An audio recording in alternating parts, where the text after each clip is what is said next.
Welcome back, everybody. This is Kirk Erickson, your personality expert. On today's episode, we're going to be talking about your... Oh, shit, that's cold. Your water sign. Let's do this.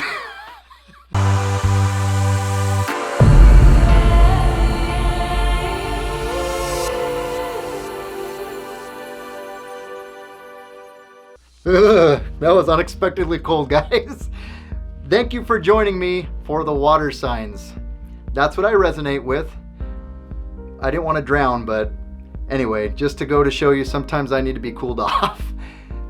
Let's discuss your true astrological sign based on water.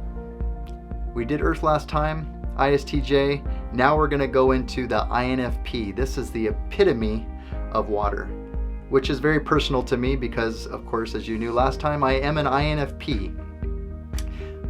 Let's discover what actual water sign fits for each of the combinations of the INFP with the different Enneagram types. Let's go right into this. Type 2 is the helper. We don't have any Type 1 INFPs out of about 350 of them. That's a lot of INFPs out of 3,500 because I myself am an INFP and engage a lot of other E and INFPs because we tend to love taking and giving these tests and reading all about it. Therefore, people that are INFP and ENFP rarely say no when I approach them. INFP Type 1, like I said, I have none thus far. Not to say they're not out there, but it would definitely be an anomaly. Type 2, however, the helper, definitely resonates. This is an empathetic sort of person. And INFP definitely tends to resonate with others, really take in by listening. All of their mind gets involved, absorbed into whatever they're discovering or thinking about or focusing on. So Type 2, fitting others like a glove. The empath, the psychic, if you will. About 10 to 15% of INFPs tend to be Type 2. What does that correlate with? Very much a Cancer. It can also fit Libra. What we know of the Cancer, this is the nurturing, motherly type. Even men that are INFP 2s, many that I've known, are very in touch with their feminine, I would say. No matter how strong and burly they are, they're very much a caretaker. And they very much have that romantic, idealistic quality to them. Of course, male or female INFP 2s. Moving on to INFP Type 4. That's what I am. And after finding this out, it really helped me to understand myself. I'll get into that journey in a little bit.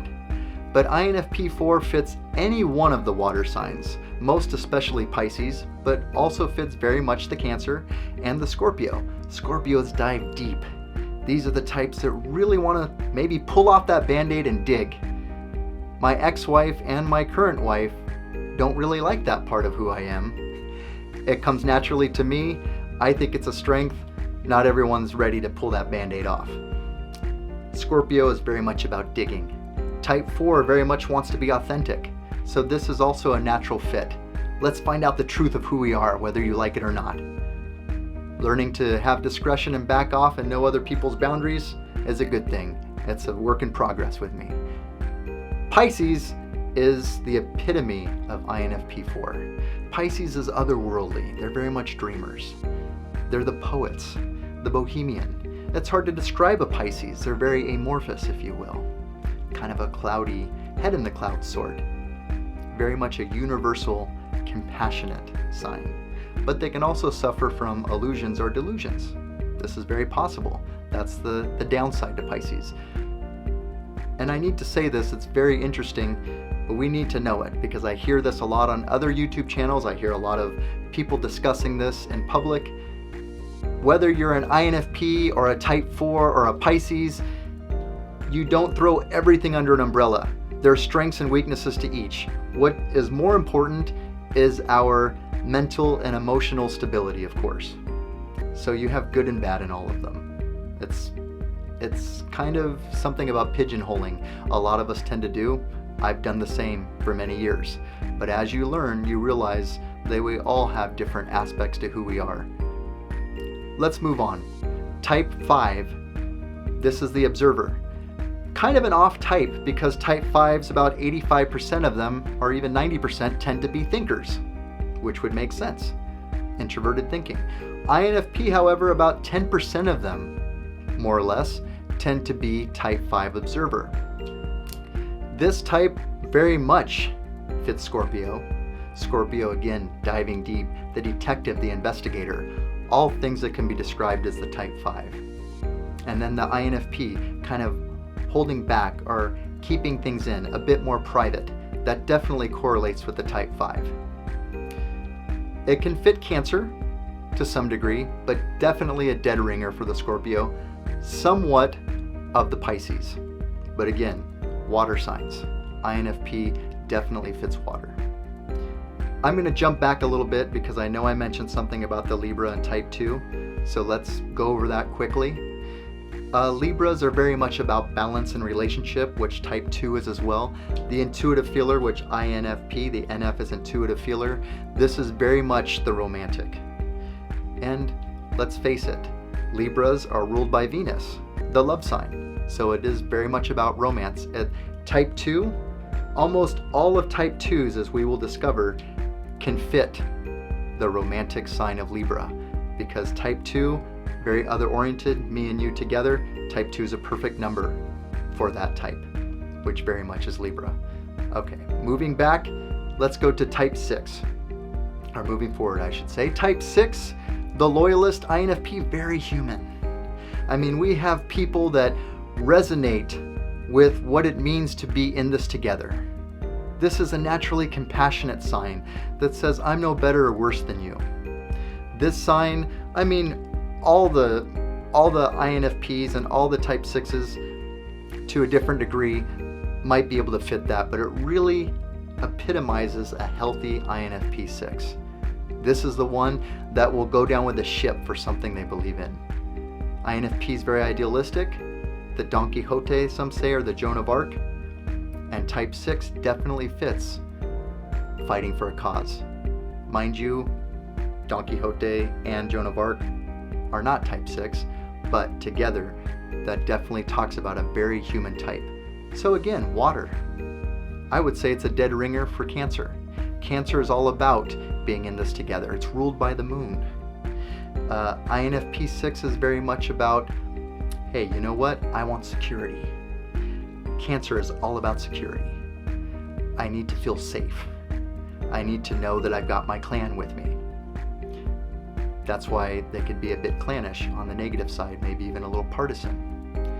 But they will definitely fight for something they believe in, oftentimes more for others than for themselves. So Cancer's a dead ringer. Scorpio, the negative side of 6 and Scorpio is trust issues. Can I trust you? I might put you through a series of tests. This very much fits both. On the positive ledger, it also means being extremely intensively loyal to those you love. They can love and hate with equal intensity. Very much an INFP 6 Scorpio. Pisces as well.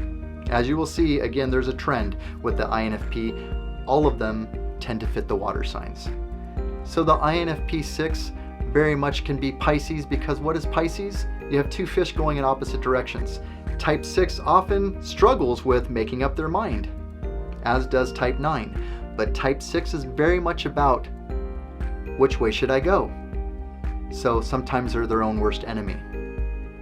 Very much Pisces, type 6 INFP. On the positive though, like I mentioned, compassion, humanitarianism, Pisces will sacrifice themselves a lot of times for what they believe in or for someone they love and care for.